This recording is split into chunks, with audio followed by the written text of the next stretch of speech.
Hi friends, this is సహజ. ఇప్పుడు మీరు వింటున్నారు యాంగ్రీ హస్బెండ్ ఎపిసోడ్ 4.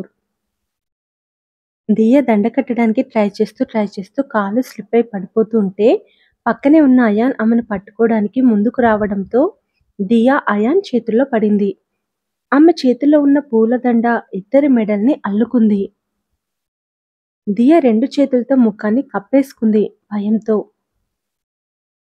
అయాన్ మెడ వంచి తన మెడలో ఉన్న దండను వేరు చేసి దియని పట్టుకున్న చేతులను వదిలేశాడు. దియ టప్పీమని కింద పడింది. అయినా కూడా ముఖానికున్న చేతులు మాత్రం తీయలేదు. ఎదురుగా ఉన్న మనిషి కోపం చూడాల్సి వస్తుందని భయంతో. హే, ఎవరు నువ్వు? నా పెళ్లికి నిన్నెవరు పిలిచారు అని అడిగాడు అయాన్. ఇతను పెళ్లి కొడుకా? అమ్మో, ఆవులిస్తే పేగు లెక్క పెట్టే టైప్ కదా అని అనుకుంది దియా. నా ఇంట్లో చచ్చిపోయి నా పెళ్ళి ఆపాలని చూస్తున్నావా అని కోపంగా అడిగాడు అయాన్. అంటే నా పేగులు లెక్క పెట్టేశాడా? మమ్మీ. హే, నిన్నే అడుగుతుంది. ఆన్సర్ చేయకుండా మొహాన్ని దాచుకున్నావేంటి? ముందు నీ మొహం మీదున్న చేతి. ఈ వాయిస్ ఎక్కడో విన్నట్లుంది. కొన్ని చేతీసి అతన్ని చూడనా? అమ్మో వద్దు, అతని గొంతు వింటేనే నాకు వణుకొచ్చేస్తుంది అని అలాగే మొహం మీద చేతులు పెట్టుకుంది దియా. నీకేమైనా చెవుడా? చెప్తుంది నీకే, చేతి అని అరిచాడు అయాన్. ఆ అరుపుకి దియ హడలిపోయింది. తీస్తావా లేదా? తీయకపోతే చంపేసేలా ఉన్నాడు అనుకుంటూ దియ గట్టిగా కళ్ళు మూసుకొని చేతుల్ని పక్కకి జరుపుతుండగా, ఇక్కడేం చేస్తున్నావురా? అక్కడ నిన్ను పిలుస్తున్నారు అంటూ వచ్చాడు అయాన్ ఫ్రెండ్ ఒకరు. లెట్స్ గో అంటూ అయాన్ అతనితో పాటు వెళ్ళిపోయాడు. దియ లేచి కూర్చొని అమ్మయ్యా అని ఊపిరి పీల్చుకుంది. పెళ్లి కొడుకు యాంగ్రీ మ్యాన్ అని స్మిత మేడం నాకెందుకు చెప్పలేదు? ఇதை నేను ఎలా ఫేస్ చేయాలి? అసలు ఈ పెళ్లి ఎలా ఆపాలి అని మనసులో మదనపడింది దియా. అక్కడికి వచ్చిన హేమ దండ కట్టేశావా అని అడిగింది. నాకు రావట్లేదు అని అంది దియా. త్వరగా నేర్చుకో, నా ఎంప్లాయీస్ అందరూ బాగా చేస్తారని చెప్పాను. స్మిత మేడం రికమెండ్ చేశారని ఎక్స్పీరియన్స్ లేకపోయినా నిన్ను జాయిన్ చేసుకున్నాను. నాకు మాట రావద్దు, సరేనా అని అంది హేమ. Okay madam. గుడ్, పద, లోపల చాలా పనుంది అంటూ కదిలింది హేమ. దియా హేమతో పాటు లోపలికొచ్చి పని చేస్తున్న నళిని దగ్గరికి వెళ్ళింది. నువ్వు చకచకా పని చేస్తున్నావు, నీకు ఇవన్నీ వచ్చా అని మెల్లిగా అడిగింది దియా. నేను ఈవెంట్ మెంబరే, కానీ స్మిత మేడం మనిషిని, నీకు హెల్ప్ఫుల్గా ఉండమని పంపించింది అని చెప్పింది నళిని. అయితే పని రానిది నాకేనా? నువ్వు ఈవెంట్ చేయడానికి రాలేదు, ఈవెంట్ ఆపడానికి వచ్చావు. దాని మీద దృష్టి పెట్టు. పనుల విషయంలో నేను మేనేజ్ చేస్తాను అని అంది నళిని. నాకు అసలు ఏం అర్థం కావట్లేదు. ఇంటి నిండు ఉన్న జనాన్ని చూస్తే భయం వేస్తుంది. అసలు వీళ్ళలో పెళ్లి కొడుకు ఎవరు, పెళ్లి కొడుకు పేరెంట్స్ ఎవరు ఏం తెలియట్లేదు అని అంది దియా. ఎవరు నేను అడిగితే కదా తెలిసేది, వెళ్ళి అడుగు అని అంది నళిని. సరే, అడిగేసి వస్తా అంటూ హాల్లోకి వచ్చింది దియా. ఎవరిని అడగాలి అనుకుంటూ చుట్టూ చూసింది. అందరూ ఎవరి పనిలో వాళ్ళు ఉన్నారు.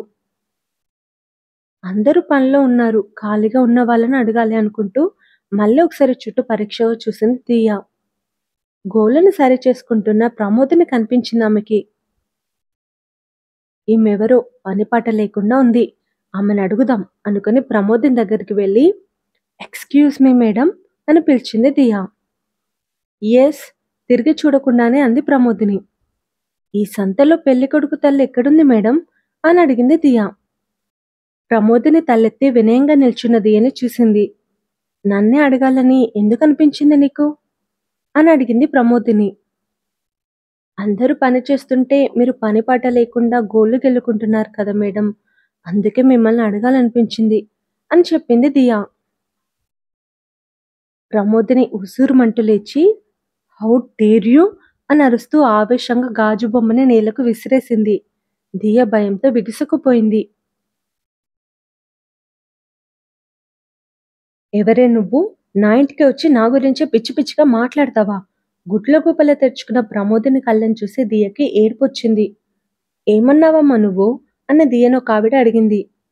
పెళ్లి కొడుకు తల్లి ఏదని అడిగాను. ఆవిడ గురించి ఆవిడనే అడిగావా? అంటే ఈ మేడం పెళ్లి కొడుకు తల్లి. దియ కతుక్కుమంది. నీ గురించి అడిగినందుకే ఇంత కోపమా ప్రమోదిని నీకు అని అందొక బంధువు. ఆ తర్వాత ఏమన్నావో చెప్పి చావు అని దియ వైపు చూస్తూ అరిచింది ప్రమోదిని. దియ కాళ్ళు వణుకుతున్నాయి. భయపడుతూనే చిన్నగా నోరు కదిపింది. ఎందుకు నన్ను అడగాలనిపించిందని అడిగారు. పనిపాట లేకుండా గోళ్ళుకెళ్ళుకుంటున్నారని అడగాలనిపించిందన్నాను. అందరికీ ఫక్కున నవ్వొచ్చిన ప్రమోదిని కోపానికి భయపడి కంట్రోల్ చేసుకున్నారు. అనిపిస్తే మాత్రం అలా అనేస్తారా అమ్మాయి? మనసులో దాచుకోవాలి అనందొకావిడ. నాకేది మనసులో దాచుకునే అలవాటు లేదండి అని చెప్పింది దియ అమాయకంగా. అసలెవతిది? నా ఇంట్లోకెలా వచ్చింది? అని ప్రమోదిని అనడంతో హేమ పరిగెత్తుకుంటూ వచ్చి మా మెంబరే మేడం అని చెప్పింది. ఇది ఒక్క క్షణం నా కళ్ళ ముందున్న మిమ్మల్ని అందరినీ గెంటేస్తాను. పంపించే దీన్ని.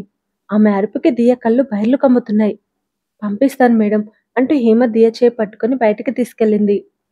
స్మిత మేడం రికమెండ్ చేయడం వల్లనే నేను పనిలో పెట్టుకున్న విషయం మర్చిపోయావా? ఇప్పుడు ఇంటికి వెళ్ళి గోళ్ళు గెల్లుకుంటూ కూర్చో అని కోపంగా అంది హేమ. అప్పటికే దియ గొంతులో నిండిన దుఃఖం హేమ కోపానికి కళ్ళల్లో కన్నీరుగా పొంగి పొర్లింది. ఇంత చిన్న మాట కూడా పర్లేవా? ఏడుస్తున్నావు అని అంది హేమ చిరాగ్గా.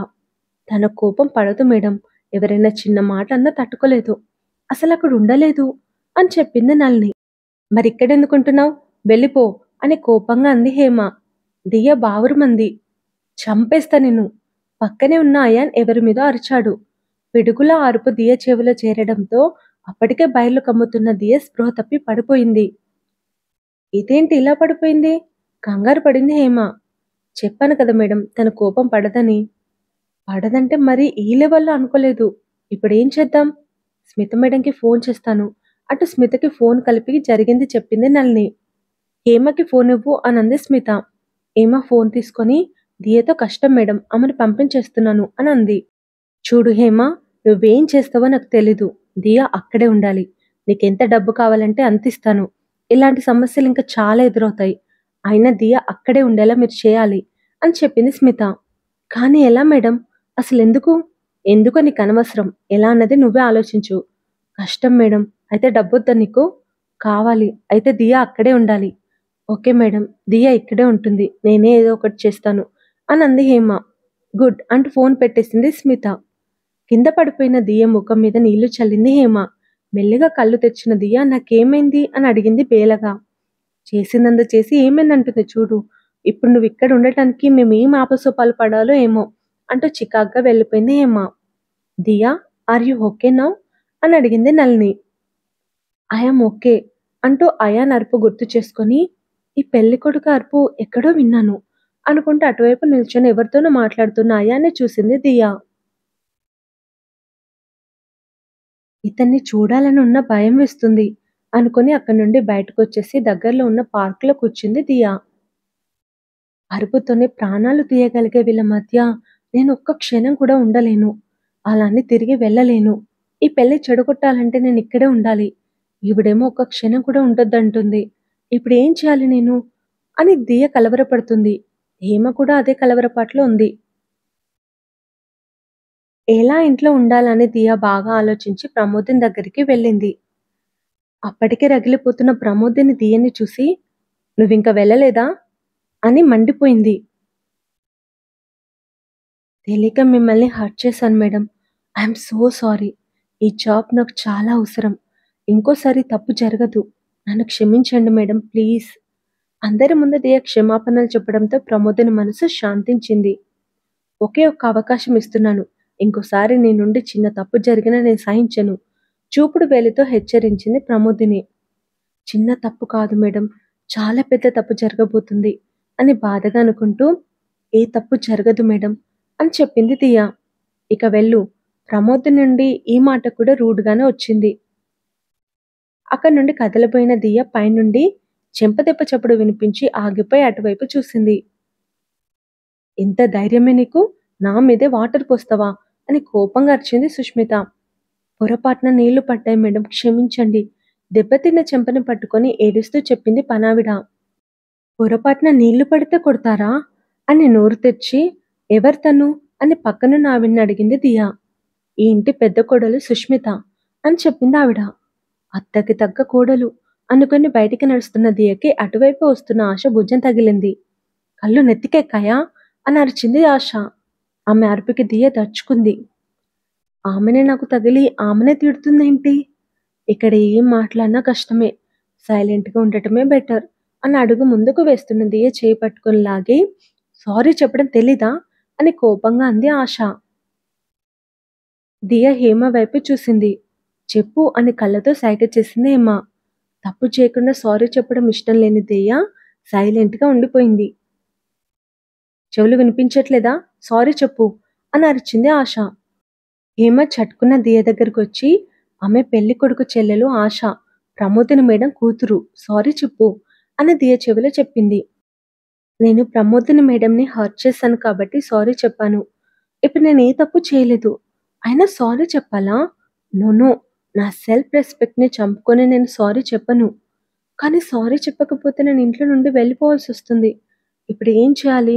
అని అనుకోగానే మెరుపులో ఒక ఆలోచన వచ్చి దియ వెంటనే కళ్ళు తిరిగి పడిపోయింది. సారీ చెప్పమంటే ఇలా పడిపోయిందేంటి? అని ఆశ్చర్యంగా చూసింది ఆశ.